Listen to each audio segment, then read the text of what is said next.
Dear students, जिस question को हम डिस्कस करने आए हैं वो जे एडवांस 2024 का क्वेश्चन है। क्वेश्चन प्रोबेबिलिटी के ऊपर है। तो थोड़ा सा उस साल में जितने भी स्टूडेंट्स इस एग्जामिनेशन को इस क्वेश्चन को किया था, तो चलिए उनके इतिहास के बारे में थोड़ा सा हम जानते हैं। इस पर्टिकुलर क्वेश्चन के बारे में अगर हम बात कर रहे हैं, पहली बात तो ये जो क्वेश्चन पूछा गया था, ये पूछा गया था सिंगल करेक्ट के अंदर, only one options were correct, जिसमें मार्किंग जो थी +3 और -1। क्योंकि क्वेश्चन कैसे अटेम्प्ट किया जाता है ये उसकी मार्किंग स्कीम पर भी डिपेंडेंट है। अगर नेगेटिव मार्किंग नहीं है तो फिर उसका अटैम्प्ट बढ़ जाते हैं, नेगेटिव मार्किंग ज़्यादा है तो फिर अटैम्प्ट्स के ऊपर स्टूडेंट सोचता है कि फालतू तुक्के ना लगाए जाए। तो इतिहास पर अगर जाकर देखते हैं तो जैसा प्रोबेबिलिटी स्टूडेंट्स डरते भी हैं, 60% स्टूडेंट्स ने इसको अटैम्प्ट नहीं किया। 60% स्टूडेंट्स प्रोबेबिलिटी और पीएनसी देख के भाग जाते हैं। एंड 13% ओनली 13% स्टूडेंट ऐसे थे जिनने क्वेश्चन सही किया था। नेशनल लेवल पे हम बात कर रहे हैं। आप ये कैंडिडेट्स के देख भी 24,000 के आसपास स्टूडेंट्स हैं जिनका ये सही हुआ था, और गलत थे 27%। तो आप देख सकते हैं ओनली 13.34 स्टूडेंट्स ने ही इस क्वेश्चन को सही किया था। तो चलिए फिर मैं आपको बताता हूँ कि इस क्वेश्चन को सही करने का तरीका क्या है और कैसे हम अपनी लर्निंग को मैक्सिमाइज कर सकते हैं। So okay, let's start the question.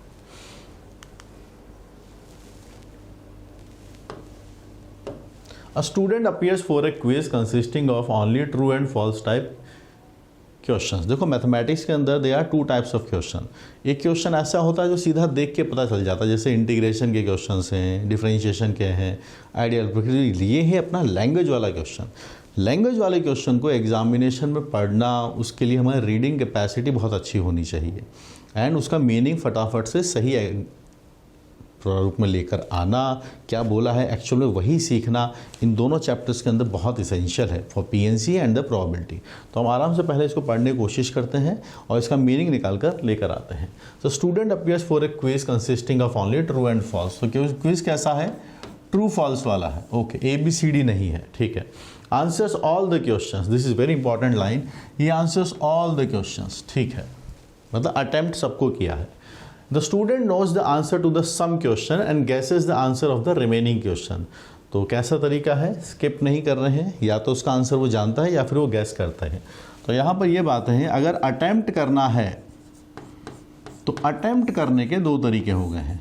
Let's say there is a event, कि कौन सी इवेंट हम बनाना चाहते हैं, देखिएगा वहाँ पर कि he knows the answer. So event के यहाँ पर हम बना लेते हैं कि he knows the answer.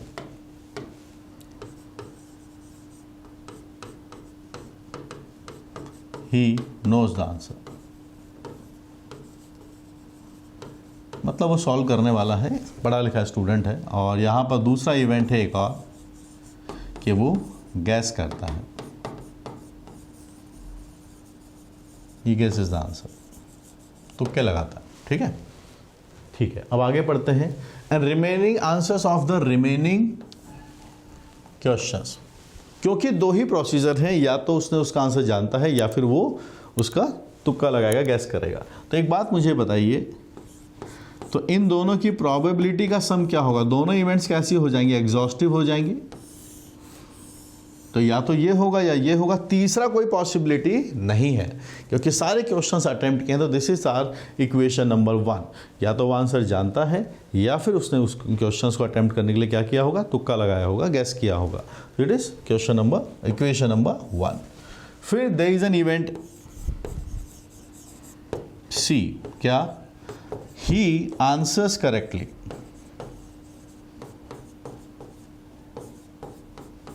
He answers correctly.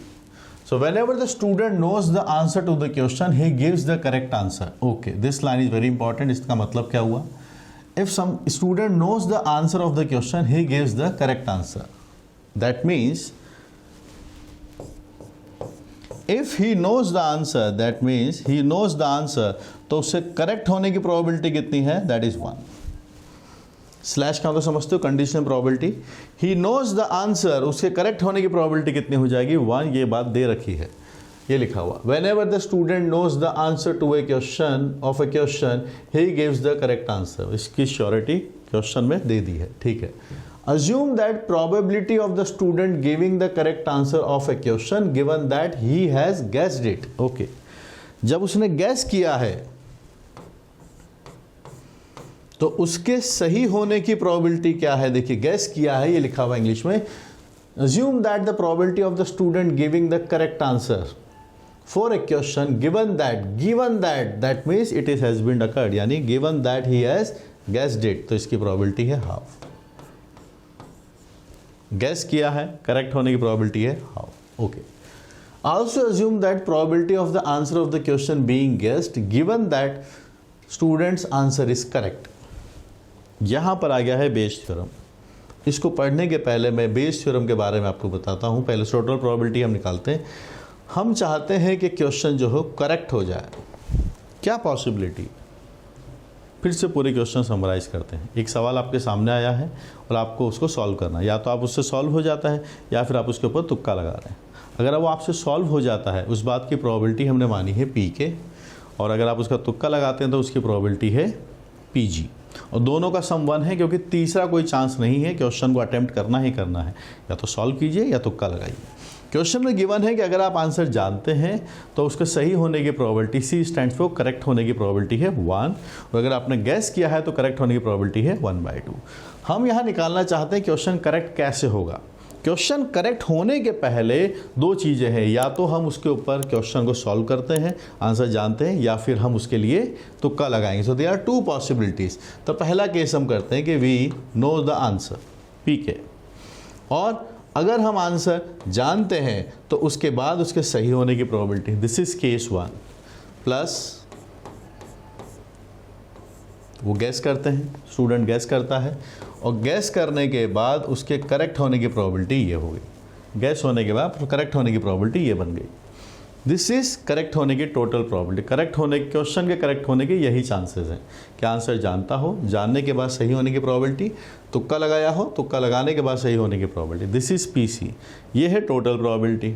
अब क्वेश्चन में क्या दिया है, क्वेश्चन की लाइन को पढ़िएगा.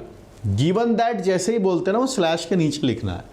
Assume that the probability of the answer of a question being guessed, guess करने की प्रोबेबिलिटी बतानी. Given that, this is the highlight, given that the student knows students answer is correct. So student answer is correct, this is given.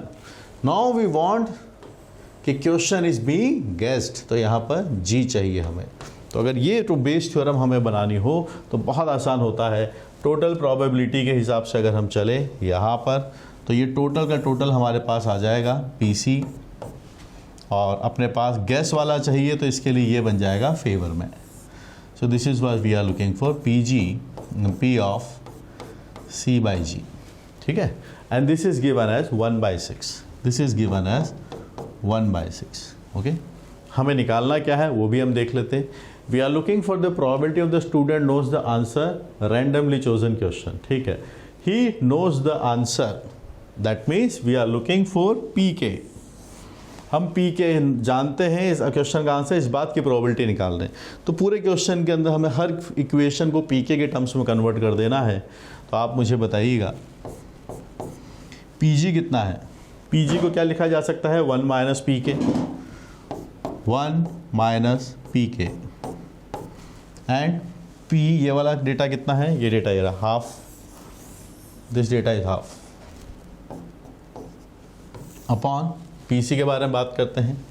पीके अभी calculate करना है. He knows the answer, उसके बाद correct होने की प्रोबेबिलिटी ये रही, इट इज़ 1 प्लस ये वाला डेटा ये लिखा हुआ, दोनों सेम है तो ये ऊपर वाला ही यहाँ आ जाएगा, इट इज़ 1/6. ठीक है. तो यहाँ सब हमें इसको सिंप्लीफाई करना है. देखते हैं कितना डेटा बनता है सिंप्लीफिकेशन के बाद. यहाँ पर 2 लिखा हुआ है, सो 1 माइनस पी के हम लिख सकते हैं, और यहाँ पर भी 2 है, 2 यहाँ पर ले जाइए, इट इज़ 2 के प्लस 1 माइनस पी के. ओके. एंड 2 से 2 कैंसिल हो जाएगा. बस सॉल्व करते ही आंसर आपके पास है. तो यहाँ पर ये डेटा बना. So now we just need to simplify this term. इसको सिंप्लीफाई करते हैं तो आप देखिएगा 1/6 1 माइनस पी के 1 माइनस पी के डिवाइडेड बाय पी के प्लस 1, पी के प्लस 1.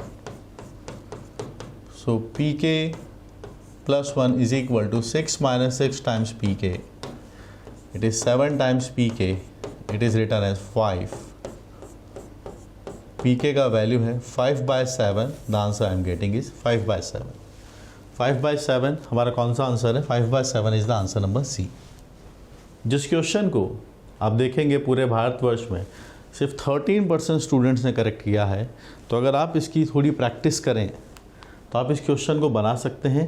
और ये प्रीवियस ईयर क्वेश्चन में ही आया, बहुत पहले ही सवाल पूछा गया था जिसके अंदर एक क्वेश्चन को अटेम्प्ट करने के थोड़ी ज़्यादा थे. मेरे तो क्लास नोट्स का एक क्वेश्चन है जिसमें 3 चॉइसेस होती हैं, चीटिंग करना भी इन्वॉल्व था.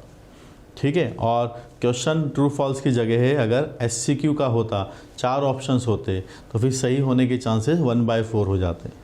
और अगर MCQ होता तो फिर तुक्का लगाने की कितनी प्रोबेबिलिटी होती, वो आप कमेंट करके मुझे बताना, अगर एक से ज़्यादा ऑप्शंस करेक्ट होते तो. ठीक है, चलिए, तो यहाँ पर हम इसको मार्क कर रहे हैं 5 by 7. फिर से समझा दें, अटैम्प्ट करने के 2 तरीके हैं, दोनों का प्रोबेबिलिटीज़ का सम 1 होगा, तीसरा कोई चांस नहीं है.